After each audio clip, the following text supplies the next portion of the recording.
천지의 대주제가 되시는 주 예수여, 오늘 또 우리가 은혜 안에 있다가 주의 말씀 앞에 모여서 함께 말씀을 이렇게 상고할 수 있는 은혜의 자리에 모였습니다.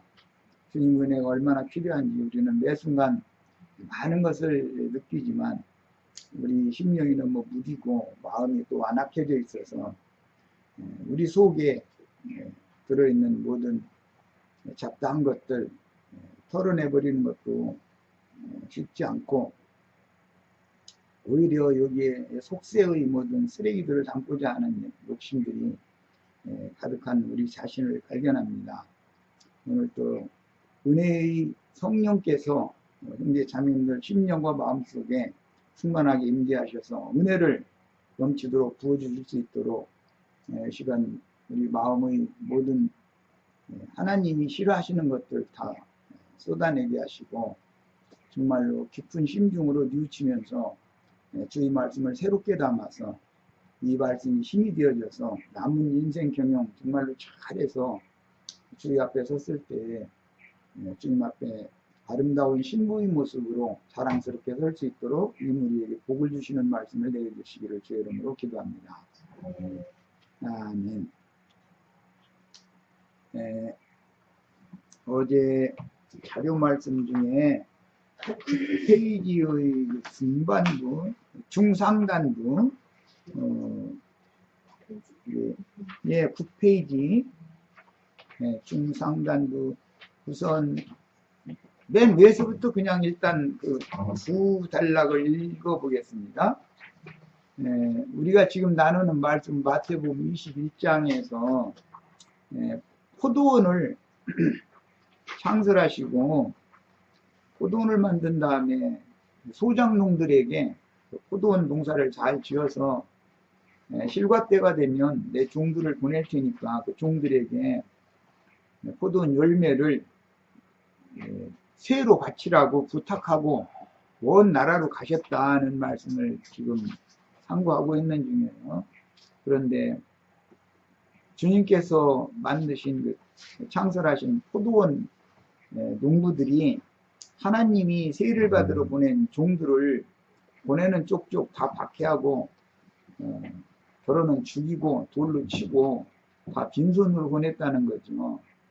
그래서 포도원 주인이 맨 나중에는 이제 아들을 보내시면서 설마 아들을 보내면 공경하겠지, 이런 마음으로 아들을 보냈더니 아들을 보면서 저가 상속자니까 저를 죽이고 이 포도원을 우리 것으로 취하자, 우리의 유산을 삼자, 이렇게 했다라고 이제 비유의 말씀을 하신 내용을 지금 상고하는 중이에요. 그런데 이 포도원 소작농에 관한 말씀은 원래 아가서 8장에 나오는 말씀을 인용한 말씀입니다.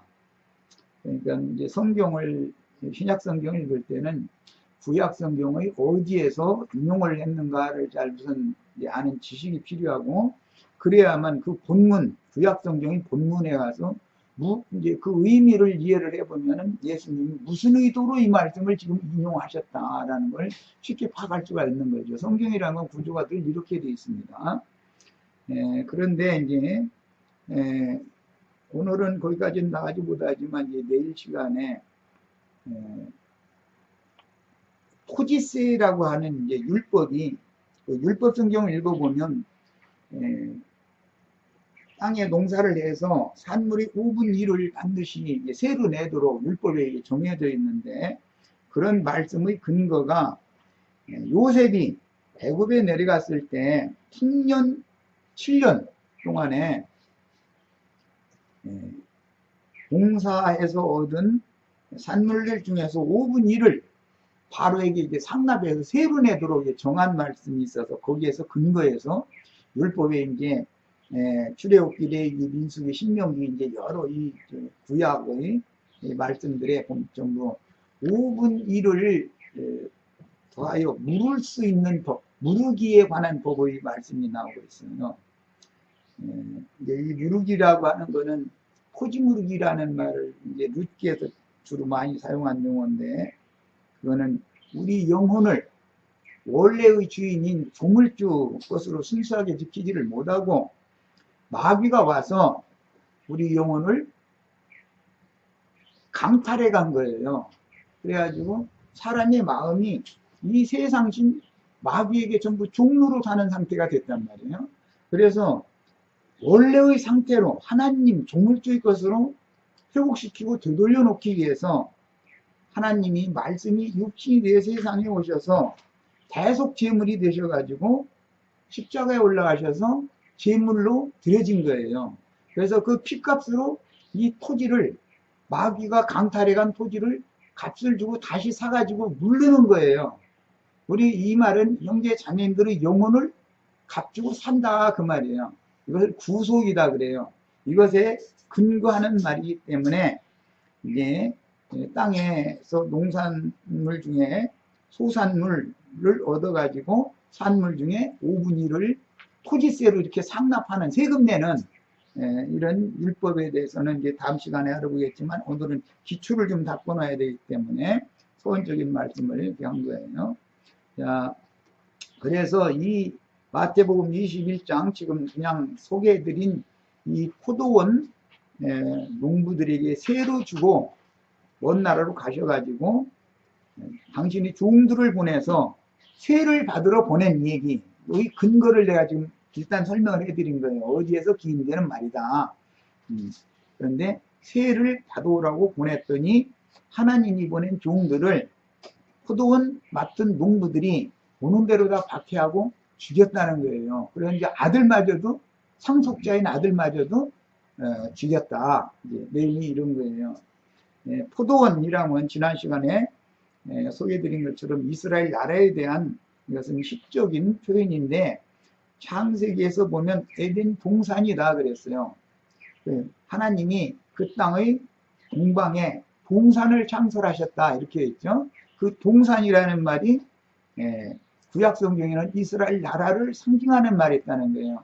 그 이스라엘 나라라는 건 참 이스라엘인 신약의 교회를 의미하는 것인데 비유적으로 포도원을 창설하셨다 이렇게 말한 거예요. 구약 성경에는 동산을 창설하셨다 여호와께서.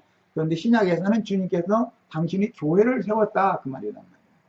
그런데 교회를 목양을 해야 된 농부들이죠. 목자들 세워서 부탁을 했는데 천국 농사를 해서 얻은 영혼들을 세로 바칠 때가 됐을 때 하나님이 그 종 천사들을 보내서 세를 받아오라고 보냈더니 즉 선지자들을 보냈더니 선지자들을 유대교 지도자들이 오는 대로 다 그들의 율법에 따라서 정죄하고 죽였다는 거예요. 그리고 천국 농사를 내서 얻은 농산물들인 귀한 영혼들을 피로 사신 하나님이 구속하신 이 귀한 영혼들을 새로 바치는 일을 소홀히 해가면서 오히려 그 종들을 박해하고 죽였다. 내용이 이제 이런 거예요. 지금 서론으로 말씀드린 이런 내용을 마음에 일단 큰 윤곽을 마음에 담아두시고 일단은 내일 나눌 말씀이지만 조금 읽어야 될 필요가 있어요. 창세기 41장 34절 지금 내가 소개한 이 말씀을 좀 보겠습니다. 아담 시대에는 아담 보고 그 동산을 창설하시고 나서 그 동산을 다스리게 하셨다고 그렇게 돼 있죠. 창세기 3장에는. 그런데 그 다스린다라는 말은 경작한다 이거예요.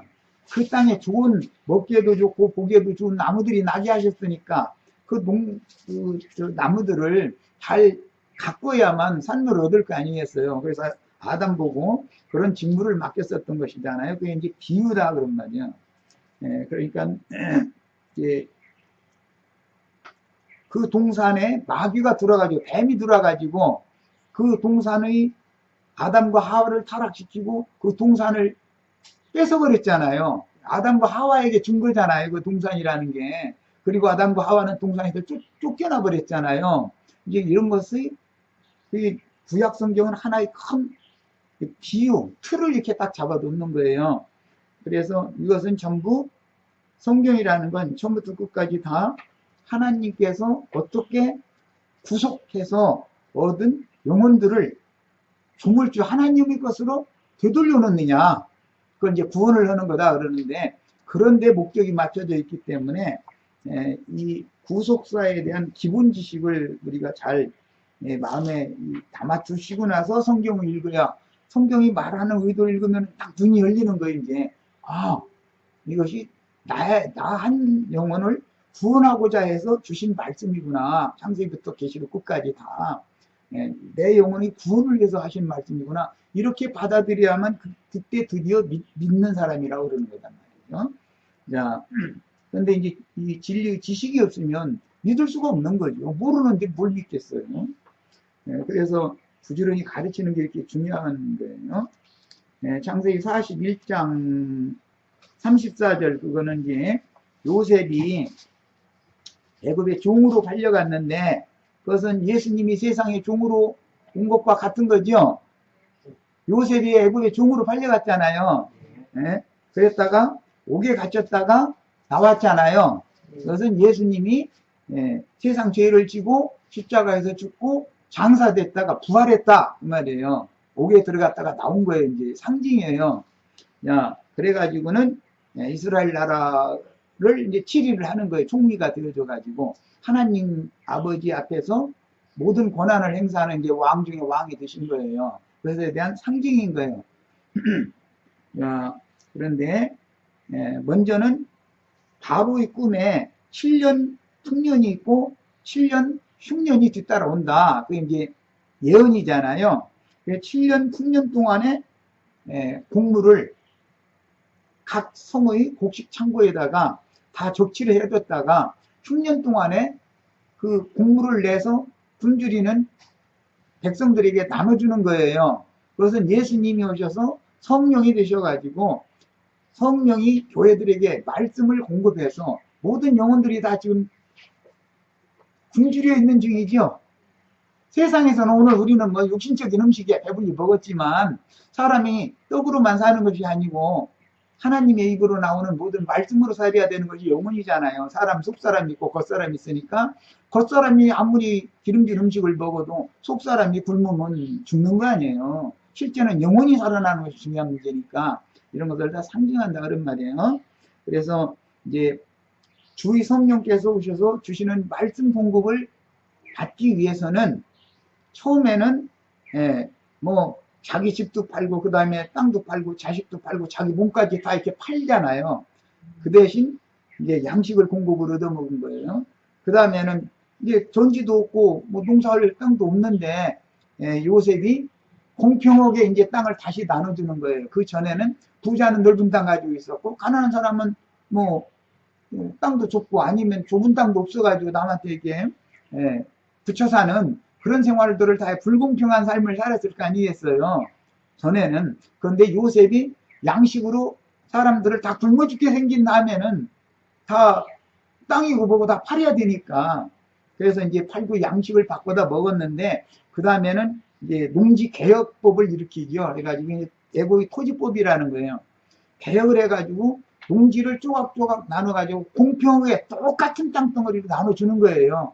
그리고 다 같이 봉사하라고 이제 종자도 주고 이렇게 했다는 거예요. 그리고 나서 5분 1의 소출증이 5분 1의 세금을 농지세를 이제 토지세죠. 농지세를 바로에게 상납을 해라. 이것이 요셉이 정한 국법이에요. 이것이 뒤에 이제 출애굽기, 레위기, 민수기, 신명기에 5분 1을 더해서 드리지 않으면 누릴 수가 없다. 집을 팔았다. 땅을 팔았다. 그런데 내가 너무 가난해서 집을 헐값에 팔았어. 그런데 내가 이제 너무 아까운 거야. 그 값에 팔면 안 되는 건데, 그러니까 물고자 하는 거예요. 그러면은 자기가 받은 값에 5분 1을 더 주고서 되찾아올 수 있다라는 법이다. 이게 물으는 법이다. 이게요. 땅을 팔아서도 마찬가지예요. 집이라는 것도 나를 말하는 거죠. 나 쳐다보세요. 나 집이 나 자신이죠. 집은 나 자신인 거예요. 나를 세상 신에게 팔아 넘겼다 이거예요. 값도 없이. 너무 헐값에 팔아 넘긴 거예요. 그러면 주님이 오셔서 값을 5분 1이라는 값을 내가 가난해서 팔아먹은 값을 예수님이 대신 물어주는데 5분 1을 더 주고 물러온다 이거예요. 예를 들어 10,000원에 내가 팔았으면은 10,000원 줄게 다시 물러달라고 하면 안 물러주잖아요. 세상의 법에서도 그러죠. 물으려면은 위약금을 내야 되잖아요. 물으려면 더 내야 되잖아요. 그 값이 5분 1이다 이렇게 정해놓는 거예요. 그래서 이제 이런 것을 구속사라 그래요. 주님께서 우리를 어떤 방식으로 세상신 마귀에게 팔려간 우리 몸, 우리의 집, 집이나 토지나 이런 것을 팔았을 때 물을 때는 물으고자 하면은 5분 1을 더 내라. 그게 이제 애국의 토지법에서 그게 나온 거예요. 자, 이제 읽어봅니다. 창세기 41장이죠. 34절. 자, 봅니다. 바로께서는 또 이같이 행하사 나라 안에 감독관들을 두어 그 7해 풍년에 애굽 땅에 5분 1을 거두되 이렇게 했죠. 여기서부터 5분 1을 애굽 땅의 5분 1을 거두라고 이거 지금 요셉이 바로에게 청하는 얘기예요. 땅을 재분배를 농지 계획을 해가지고 모든 사람에게 공평하게 딱 나눠주는 거예요. 나눠주고 나서 이제 가족이 예를 들어서 식구가 많으면 넓은 땅을 줘야 되겠죠. 가족의 수가 적으면 좁은 땅을 주는 거예요. 그게 제일 공평한 거예요. 그렇게 나눠주고 나서 농사를 짓게 만드는 거예요. 짓게 만들고 나서 5분 1의 토지세를 상납을 하게 만드는 거예요. 법을 이렇게 정했어요. 요셉이 그때 당시.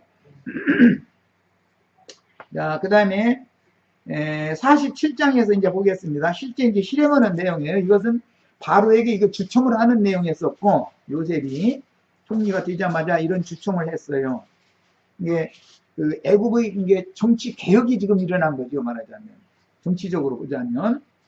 자, 47장 23절부터 26절을 읽어보겠습니다. 오늘 이걸 미리 읽으면 내일은 좀 쉽지.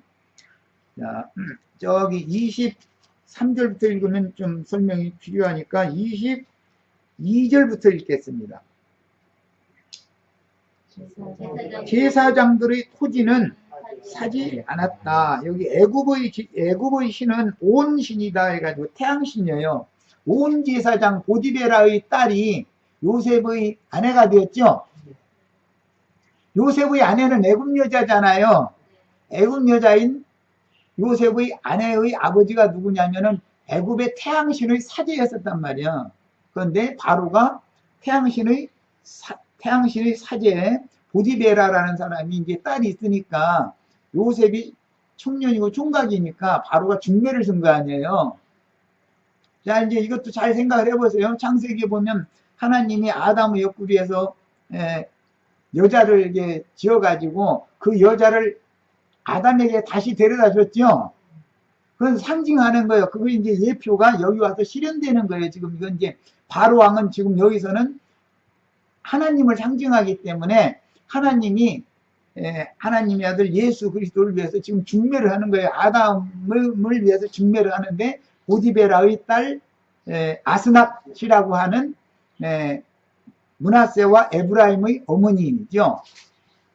를 요셉에게 중매를 했어요. 이게 다 상징이에요. 그러니까 성경을 읽을 때는 반드시 앞에 어떤 내용이 나오면 그 뒤에 그 말씀을 어떻게 설명하는가, 이 말씀을 가지고 역사에서는 어떻게 이제 적용이 되고 선지자들은 이것을 영적으로 어떻게 해석을 하는가, 이렇게 방식으로 이렇게 쭉 흐름을 따라서 해석하는 거예요. 이런 것이 성령의 감동으로 해석을 한다 그래요. 이게 신학적으로 뭐 인간의 말로 다 해 소용없어요. 성경은 성경 자체가 해석을 하는 것만이 가장 정확한 거다 그런 말이에요. 하나님의 말씀을 하나님이나 해석해야지 인간이 무슨 재주를 해석하겠어요? 이해가 되시죠? 반드시 앞에 무슨 예표가 있으면 그것을 근거해서 이스라엘의 역사에 그것이 적용이 되는 거예요. 이제 이스라엘의 왕은 예수님을 상징하는 거예요. 상징이에요. 왕후는 교회를 상징하는 거예요. 이스라엘의 대제사장은 예수님을 상징하는 거예요. 대제사장의 부인은 교회를 상징하는 거예요. 어떤 선지자는 예수님을 상징하는 거예요. 선지자의 아내는 이스라엘 나라를 상징하는 거예요. 교회를 상징하는 거예요. 이렇게 성경이라는 건 일목요연하게 어떤 짝을 맞추고 있는 것이다 라는 말이에요. 예수님은 왕 중에 왕이시며 제사장들 중에 대제사장이시며 많은 선지자가 있지만 선지자 중에 선지자가 예수님이거든요. 예. 그러니까 그분의 배필이라는 건 교회를 말한다 이거예요. 교회를 보고는 예, 정결한 처녀 교회도 있고 음녀 교회도 있지만 이제 주님이 말씀하신 주님이 세운 교회는 정결한 신앙의 정조를 지키는 그런 예, 순결한 처녀로 상징하는 거예요. 그럼 이제 어느 날 이제 시집을 가는 거죠. 예, 시댁으로. 예, 하늘의 도성 거룩한 성 새 예루살렘으로 교회에서 잘 이게 단장하고 네, 교회에서 잘 꾸미고 이제 잘 자라가지고 성숙한 처녀가 되는 날은 이제 주님의 신랑이 나를 이제 데리러 오는 거예요. 근데 교회 시대는 약혼 기간이다 그래요. 교회 시대는 오는 천년 왕국 기간은 혼인 기간이란 말이에요. 그래서 신부라고 그러잖아요. 혼인 기간, 천년 기간이 차면 아내가 되는 거예요. 이렇게 불러요. 교회 시대는 처녀라고 부르고, 예, 천년 왕국 시대는 신부라고 불러요. 이제 영원 세계에 가면 아내라고 불러요. 이게 예, 계시록에 나오는 용법의 변환이에요. 이런 성경의 전체적인 흐름을 기초적으로 이해할 줄을 알아야 돼요. 자, 22절 지금 예, 읽다가 설명이 길어졌는데 제사장들이 토지는 사지 아니하였으니 제사장들은 바로에게서 녹을 받습니다. 바로에게서 녹을 직접 받기 때문에 제사장들은 요셉에게 땅을 팔지 않는다는 거예요. 이건 이제 상징이에요. 예수님이 오셔서 피로 구속을 하셨지만 율법 제사장들, 바알과 아세라의 사제들 예, 이런 사람들은 그 영혼이 구속받지 못하는 거다 이거예요. 예, 그래서 좀 이것을 좀 이상하게 들으시면 안 됩니다. 예, 기독교계의 신부님이나 목사님들은 구속에서 제외될 수가 있다는 걸 잘 아셔야 돼요. 성경의 기본 원리를 아셔야 돼요. 요셉이 안 사면 소용없는 거예요. 예수님이 우리 형제 자매님들의 영혼을 다시 사주시지 않으면 주님이 것이 아닌 거예요. 그냥 세상 진 막이 건 거죠. 네, 이런 얘기는 좀 조심스럽지만 예, 오해 없이 잘 새겨서 들으시기를 바라요. 그 다음에 그들은 토지를 팔지 않는다는 거예요. 자기 먹을 것이 있으니까. 이제 이것은 신약에 가서 예수님이 말씀하실 때 마음이 부자들은 심령이 가난한 자가 천국이 저희 것이며 그랬죠. 마음의 부자는 천국을 소유할 수가 없다 이거예요. 자기 영혼을 주님께 내드리지를 않으니까. 팔 필요가 없으니까. 자기 부자니까. 이해되시죠? 네. 가난한 자들이 복이 있다고 할 때 세상적으로 가난해야 복이 있다 그 말이 아니고 심령이 가난해야 된다 이거예요. 그런데 마음에 부요가 있는 사람은, 팔 필요가 없는 사람은 예수를 입으로는 요셉의 통치를 받지만, 겉으로는 받지만 요셉에게 자기 토지를 팔지는 않는다는 거예요. 그럴 수가 있죠. 뭐 장로님, 권사님들 성경줄이나 읽었다고 하는 사람들이 주로 말씀 전하러 다니다 보면은 안 팔라고 하는 사람들 만날 수 있죠. 자기 이걸 열어주지 않는 사람들 많잖아요. 나 아는 거 지식이 많다 이러고 하면서. 그래서 계시록 그 2장에 보면은 라오디게아 교회의 사자에게 편지할 때 나는 부자라 부여하여 부족한 것이 없다 하냐. 그러나 너는 눈멀고 귀먹고 가난한 자다. 네가 얼마나 보이지도 않고 들리지도 않고 가난한 자인지 안약을 살라서 보게 하고 귓구멍 뚫어서 듣게 하고 네 자신을 봐라. 이제 이런 말씀이 나오잖아요. 그러니까 성경이 말하는 예수님이 오셨을 때 거기 부자들이라는 거, 제사장들이라는 여기 사제들, 그게 예수님 당시에는 율법 대제사장들이잖아요. 오늘 마태복음 21장 율법 대제사장들에게 지금 하는 말씀이죠. 그들은 주님을 영접을 안 해준다 이거예요. 부자기 때문에. 예수가 필요 없는 거예요. 그들에게는. 이제 그런 것을 이미 창세기 이렇게 모형이 딱 제시가 되는 거예요.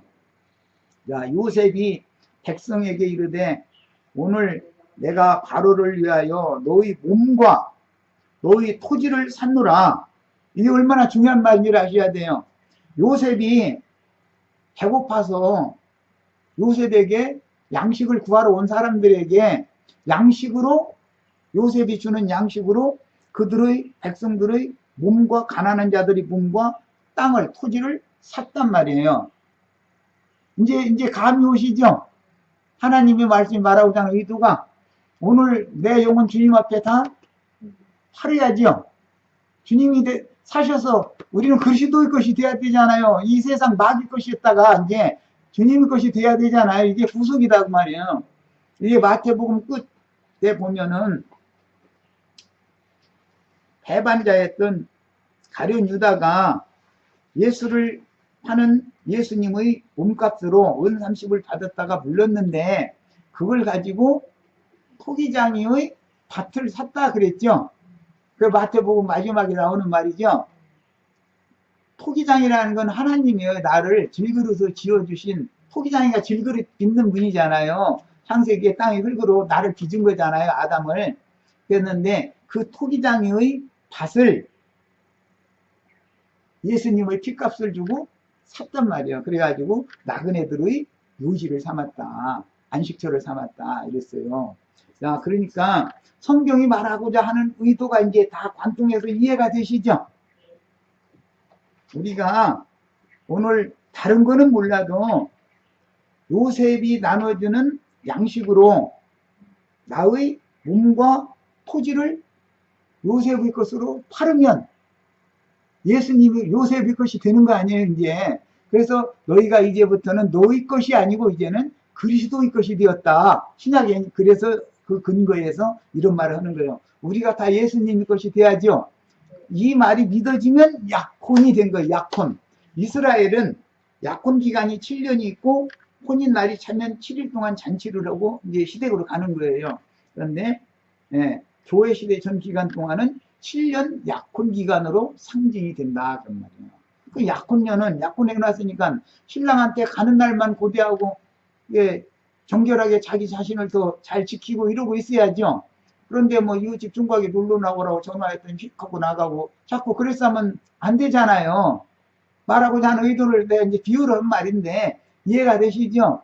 그래서 교회는 약혼녀인데 약혼녀인 교회를 이 율법 제사장들이 태양신 사제들이 바알 아세라 이제라고 그러는데 이런 태양신의 사제 여사제 이런 사람들이 이 세상과 세상에 있는 것들을 더 바라보고 더 사랑하고 더 추구하도록 자꾸 가르치는 거예요. 그럼 바람 맞히는 거죠. 그러면은 음녀가 되는 거단 말이에요. 이게 하나님이 볼 때는 성도들이 세상과 세상에 있는 것들을 사랑하는 것을 간음하는 걸로 보는 거예요. 영적으로 볼 때는. 그래서 순교를 지키지 않았다고 보기 때문에 그 여자를 이제 파혼되는 거죠. 주님이 오시는 날 시집을 가는 게 아니라 파혼당하는 거예요. 그리고 정절을 지킨 처녀만 뽑아서 혼인잔치에 시댁으로 데려가는 거예요. 이것이 성경 전본의 이야기예요. 이런 큰 개요를 잘 마음에 담아두시기를 바라요. 자, 그 다음에 여기 종자가 있으니 이 종자라는 것은 하나님의 입으로 나오는 말씀 씨를 말하는 거예요. 마태복음 13장에 보면 천국 농사하는 비유 나오고 땅에 농사하는 비유 나오죠. 마태복음 13장에 땅에다가 농사하는 비유잖아요. 여기 이 농사하는 비유예요. 그런데 그 씨는 좋은 씨는 인자요 이렇게 돼 있죠. 예수님이 좋은 씨라는 거잖아요. 종자는 하나님 말씀을 맡은 예수님이 바로 종자다 이거예요.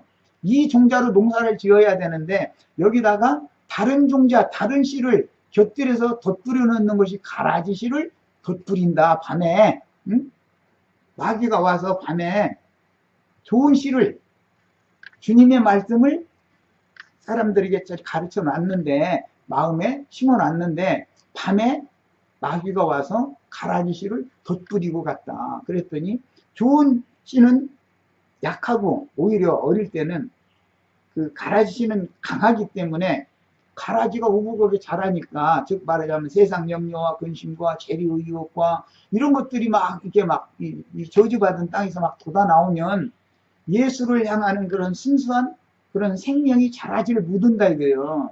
그게 결실이 안 된다는 거예요. 그래가지고 가라지와 곡식이 한 밭에서 지금 자라고 있는데 계시록 18장 맨 마지막에 가면 이제 그 가라지와 곡식이 함께 자라고 있는 밭에서 내 백성아 거기에서 나와라. 그녀의 죄에 그 음녀의 죄에 참여하지 말고 그녀가 받을 형벌을 함께 받지 말라. 뭐 불러내는 말씀이 나와요. 이제 이런 것이 성경의 구조예요. 오늘 우리들에게도 혹시 세상 사랑하게 하는 마음 늦음으로 인해서 주님을 믿는 믿음보다는 세상 염려와 재류 유혹에 자꾸 마음이 엉뚱한 대로 자꾸 마음이 뺏기고 이래서 그 영혼 속에 간음을 행하는 그런 신앙생활을 하도록 가르치는 어떤 종들이 있으면 그런 말을 잘 분별해서 드려야 되고, 주님께서 자기 백성을 이제 나오라고 이제 신랑이 오는 거죠. 와서 내 백성 내가 자기가 데리고 가려고 거기서 떼내는 거잖아요. 그때 드디어 본토 친척 아비 집을 이제 떠나는 거예요. 본토 친척 아비 집을 아브라함의 믿음의 사치를 따른 사람들은 전부 제일 기본적인 이 본토 친척 아비 집을 떠나야 되는 것이거든요. 시집가는 사람이 친정아버지 집에서 안 떠나려고 그러면 꼼시 못 가는 거죠.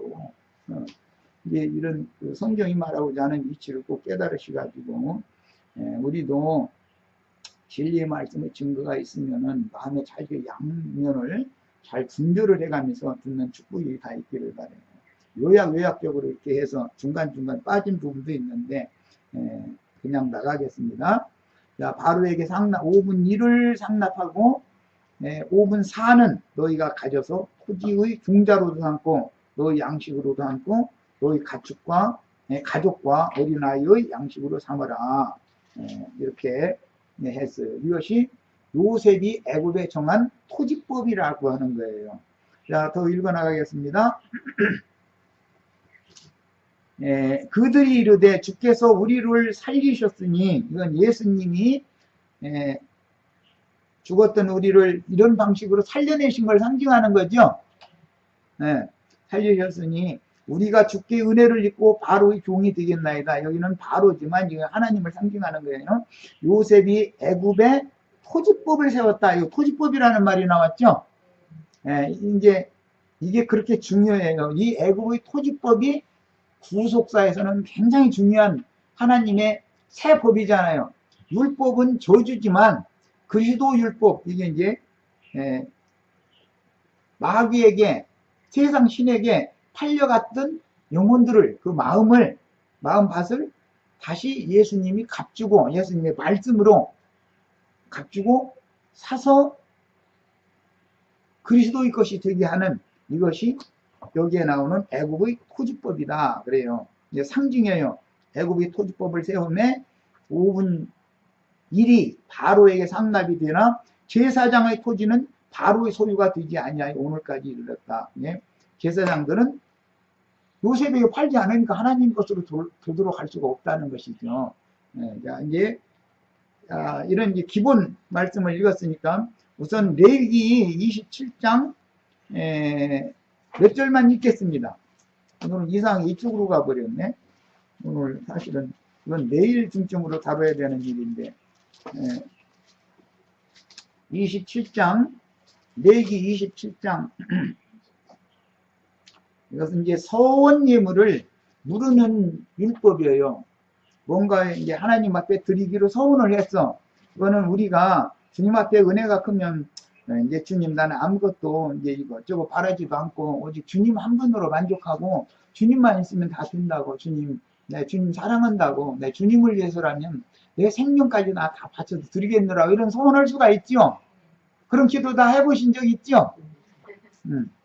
그 이제 서원이라고 그래요. 서원.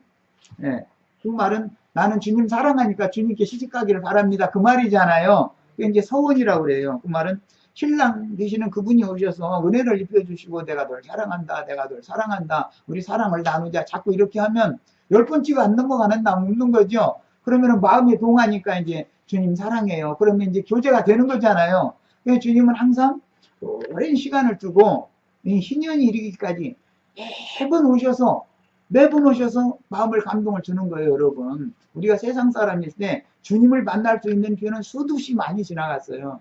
그래도 사람은 완악해서 주님을 향해서 마음을 열어놓지를 않아요. 잘 세상 신하고 너무 이제 가깝게 지내던 관습이 있어가지고, 그러다가 어느 날 이제 진리 말씀이 깨달아지는 주님을 향해서 이제 마음을 열어드리면서 주님 그렇게 날 사랑하시는 걸 인제서 알았다고 눈물을 흘리면서 나도 주님 사랑한다고 그러면 이제 그날부터 교제가 시작이 되는 거잖아요. 이런 거 보고 성령의 교통하심이 이제부터 영원토록 함께 계실지어다. 이제 성령과 교통이 이제 필요한 것이죠. 회복이 되는 거예요. 그건 상징이에요. 자, 지금 이제 그러니까 알고 보면 예수님과 우리 불쌍한 영혼들이 사랑 나누는 이야기인 것이죠. 구속사라는 게. 그래서 그게 아가서인 거예요. 아가서라는 건 노래 중의 노래라는 그런 제목인데, 아가라는 말이 노래 중의 노래라는 뜻이에요. 그런데 그게 무슨 노래냐면 사랑 노래보다 더 아름다운 노래는 없는 거거든요. 그래서 예수님과 정결한 처녀가 서로 사랑 나누는 이야기가 아가서예요. 근데 오늘 마태복음 21장 이 포도원 비유라고 하는 것은 아가서 8장 그 포도원 노래 거기에서 인용한 말이다라는 거예요. 그게 이제 오늘은 이제 그쪽으로 이 말씀을 이제 끌어나갈 거예요. 자, 27장 15절을 보겠습니다.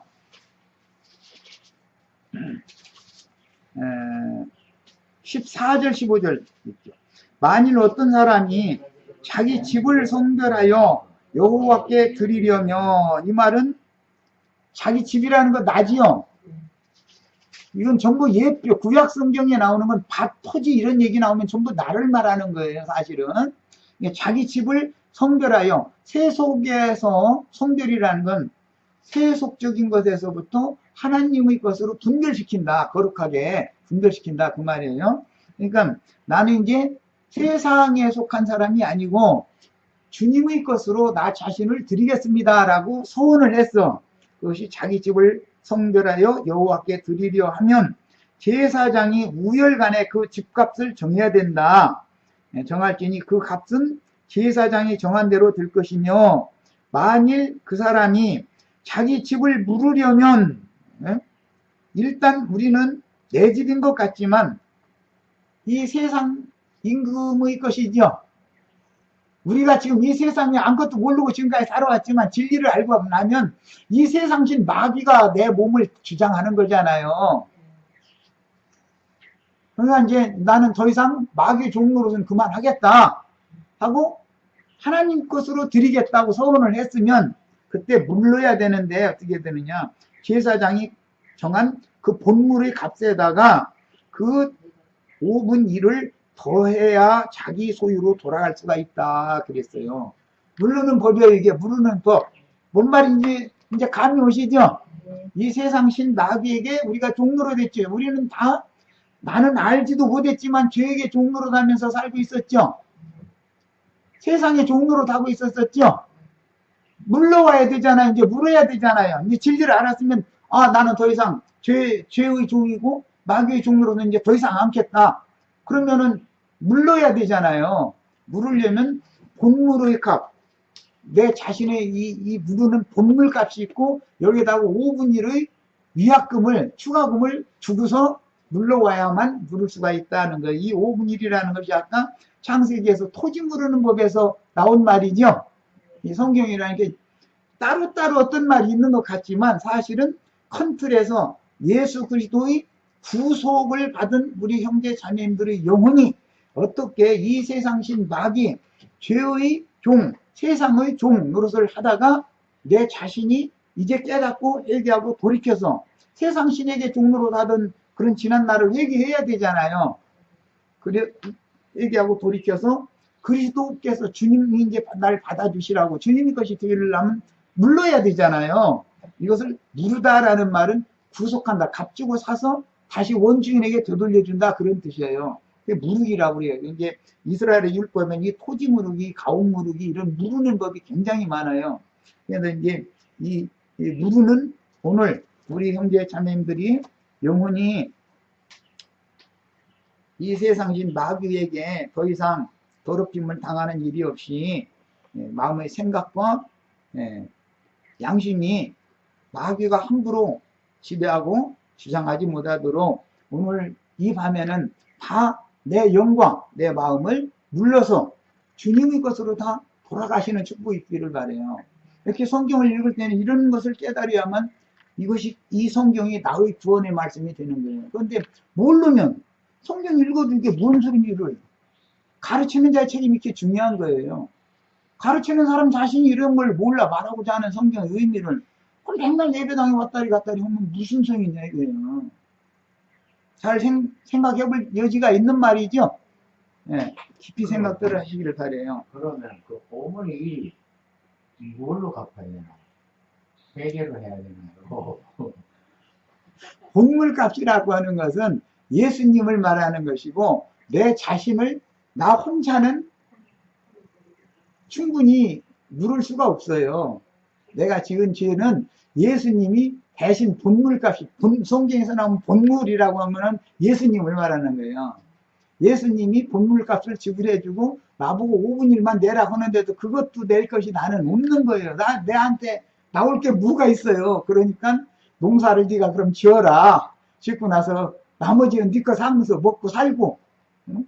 5분 일은 세금으로 내라, 그런 거예요. 그러니까 이제 이것은 이제 오늘 말씀 이제 나눌 거예요. 그 의미를. 예. 오늘 참 재미있는 시간이네, 그러니까. 이제, 자, 9페이지 상 중단 부분입니다. 세 번째 단락. 예. 그러므로 실제로 수학 때는 성도들이 이 생을 떠날 때, 추수 때라는 말은 믿는 신자들이 이 생을 떠날 때를 상징하는 말이다. 그 다음에 주님의 백성들이 일생 동안 하늘이 내려주시는 복을 누리는 것은 땅에 농사를 하는 거예요. 우리가 나는 천국 농사를 하는 밭이잖아요. 내 영혼은. 그렇죠? 네. 사람의 영혼이라는 것은 하나님 말씀씨로 농사를 하는 땅인 거예요. 밭인 거예요. 이것은 이제 세상에서는 이제 자매님들이 그 태로 상징이 되는 거예요. 육신적으로는 그 태지요. 그러지만 하나님과 우리와의 관계에서는 인간의 마음을 말하는 거예요.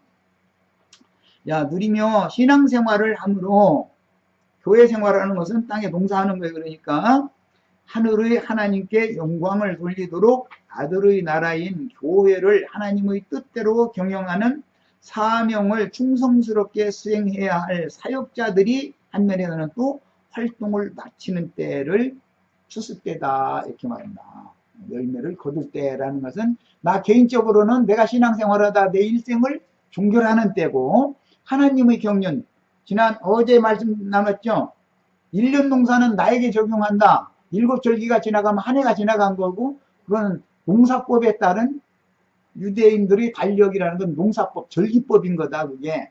7절기가 지나가면 한 해가 지나간 거잖아요. 그러면 내가 예수님의 말씀을 믿은 다음부터 이 생을 떠나는 날까지 나에게 적용하는 건 1년. 주님에게는 50년마다 한 번씩 오는 주기적인 희년이라는 것이 있다, 이거예요. 네. 그래서 이것은 사역자들이 활동을 마치는 어떤 주기에 맞추는 말씀이에요. 그 다음에 포도원 열매로 상징되는 교회 중의 양무리는 그 영의 보내심을 받은 사역자들의 돌봄을 통해서 일생을 헌신하다가 자기의 수를 향수하고 죽을 때 여호와께 감사와 영광을 돌리는 영혼들이 포도원 소출의 새로 상징이 되었다. 5분 1의 새라는 건 나 자신인 것을 알 수 있는 것이죠. 그런데 천년적인 나는 하나님이 받을 수가 없으니까, 죄인을 받을 수는 없는 거니까, 그것은 대속자인 예수 그리스도와 연합된 사람만 받는다. 이제 신약에서는 주와 합하는 자는 뭐가 된다겠죠? 주와 합하는 자는 한 영이라 그랬어요. 너희가 주 예수의 마음을 품으라, 이제 그랬어요. 그러면 주님의 영과 나의 영이 합해져야 되고, 주님의 마음과 나의 마음이 합해져야만 본물과 5분 1의 새를 함께 들여서 물을 수가 있게 되는 거예요. 이해하셨죠? 예. 이제 차근차근 풀어나갈 거예요. 그렇지만 큰 윤곽은 일단 알고 넘어가야 되는 거예요. 자, 자기 종들을 보내니 그랬는데, 구약시대나 신약시대에 매 세대에게 때를 따라서 보내신 대언자들이 하나님이 보낸 종들이다. 세상 교회의 목회자들만 보내는 게 아니라 뒤로 때가 차면 추수꾼들을 보낸다. 열매, 실과 때가 되면 열매를 받아오라고 파송한다, 이거예요. 그래서 율법 제사장들이 노선이 있고 선지자들의 노선이 있죠. 율법 제사장들에게 선지자들이 와서 율법 제사장들이 짐을 잘못 바친다고 막 책망하잖아요. 그 나라 왕 보고 막 왕의 귀에다 대고 막 쳐서 말을 하잖아요. 목숨 내놓는 사람들이지, 그들은. 왕한테 함부로 말하면 죽잖아요. 그래도 하나님이 하라고 하는 말을 해야 된다 이거예요. 거짓 선지자들 보고 뭐 갈멜산에 다 데리고 올라가가지고서 어떤 사람이 섬기는 신이 참신인가 한번 알아보자 하고서 그들이 섬기는 신이 가짜신이라는 걸 증명이 되니까 다 쳐 죽여버리고 이런 일을 하잖아요. 왕이든 제사장이든 선지자물이든 가짜가 있다. 하나님이 원하는 대로 그 이스라엘 백성을 잘 다스려주지 못하는 사람들을 책망하러 사실 보내는 거예요. 주의 종 선지자들이라는 건. 그런데 그들이 세를 받으러 보냄받은 종들로 상징이 된다 이거예요. 포도원 농부들한테 가서 우리 세 받으러 왔다 그러면 당연히 세를 줘야 되잖아요. 원 주인은 예수님의 포도원이 자기 것들이 아니니까. 그런데 그들은 그 포도원이 자기 거라고 딱 강탈을 했으니까 지 거라고 생각한다 이거예요.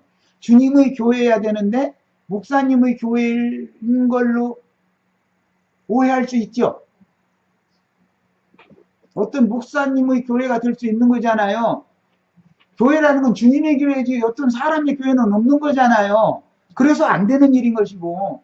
그러나 어떤 악한 이 목회자들은 주님의 교회를 자기의 교회라고 하는 관념을 갖고 있을 수가 있는 거예요. 그러면 여기 주님의 백성들, 내 백성은 여기서 나오라고 한다. 내 분들어 왔다. 빼내러 왔다. 세받으러 왔다. 그러면은, 오시라고 이렇게, 맑게 알아듣는 용을 데리고 가시라고 이렇게 해요. 문을 차단하고서 쳐 죽일로 맞다 가면서 배쳐보고 죽여요. 이해되시죠? 네. 이게,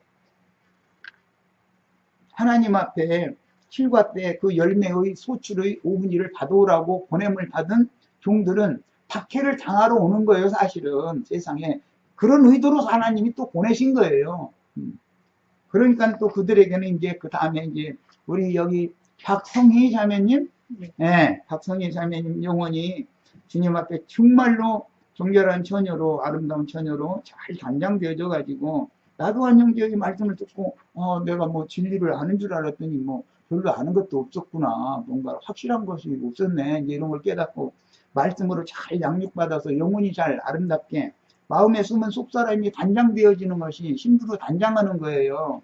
해가지고 주인날에 주님 앞에 신부로 이제 데려감을 받는다 그랬지만 옛날에 이제 왕실에서는 황제가 대관식을 치르는 거예요. 그러려면 황후는 당연히 황제 혼자 대관식 하는 건 없죠. 황후가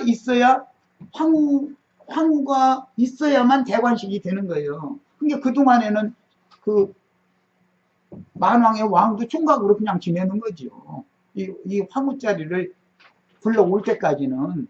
예. 그래서 황후와 함께 대관식에 참여를 하는 그날은 나두관 형제는 황후를 그렇게 아름답게 단장시켜서 주님의 신부가 되게 해서 대관식을 치르는데 저기 아무래도 뭐 저 낮은 자리에서 보라고는 않을 거 아니에요. 네가 이 세상에 정말 충성된 종으로 수고 많이 했다고 높은 상단 그 황제와 황후가 앉는 바로 뭐 그 뒷자리나 옆자리 함께 해주겠지. 좌우편은 어느 자리일지는 모르지만 그래서 그 내가 양육하고 내가 이렇게 온전케 만든 귀한 영혼이 황후로서 황제 옆에서 대관식에 참여하는 모습을 볼 때 얼마나 감격스럽겠어요. 그렇잖아요. 그게 천국의 공신이다 이거예요. 공신. 예. 그런 것이 아가서의 노래인 거예요. 이제 뭐 이런 성경의 진리를 잘 아는 게 필요해요. 사람이 이 세상에서 무슨 영광을 받으려고 목표를 하는 게 아니에요. 이 세상에서는 고난 받으려고 목표를 하는 거예요. 이 세상에서는 박해받으려고 목회하는 거예요. 사람들한테 존경받으려고 뭐 영광받으려고 목회하는 건 그거는 주님의 교를 강탈한 그 강도떼들이나 하는 짓이에요. 이 생에서 그런 수고를 한 것에 대해서 보상을 그렇게 해준다 이거예요. 내가 우리 형제 자매님들 박성희 자매님, 박병희 자매님 모두 우리 오자매님 모두 정말로 그날 대관식을 치르는 날 내가 수고해서 양육해서 기르는 이 영혼들이 주님의 신부가 되어져 가지고 대관식에 참여하면은 그보다 더 큰 상이 어디가 있겠어요. 내가 기르는 양무리들인데 이런 거예요. 그래서 주님이 다시 오실 때 갚아주겠다 이렇게 주님은 약속을 그렇게 하셨지, 이 생에 있는 동안에도 다 싹 다 받아라 이렇게 한 적이 없어요. 종들을 맡길 때는 항상 그렇게 말씀하셔요. 이 생에 있는 동안에 내가 부비를 너한테 일단 맡기겠다, 이걸로 잘 수고해서 돌보다가 만약에 모질하면 내가 와서 충분하게 갚아줄, 내가 다시 와서 갚아준다, 그렇게 약속을 하셔요. 그런데 오는 세상에서는 주님 앞에 그런 영광이, 그보다 더 큰 영광은 없는 거죠. 뭐. 이런 것이 성경의 지금 경작자들과 삭슬 받으러 보낸 종들의 관계예요. 첫 시간이 돼서 여기까지 일단 마치겠습니다. 뭐 말면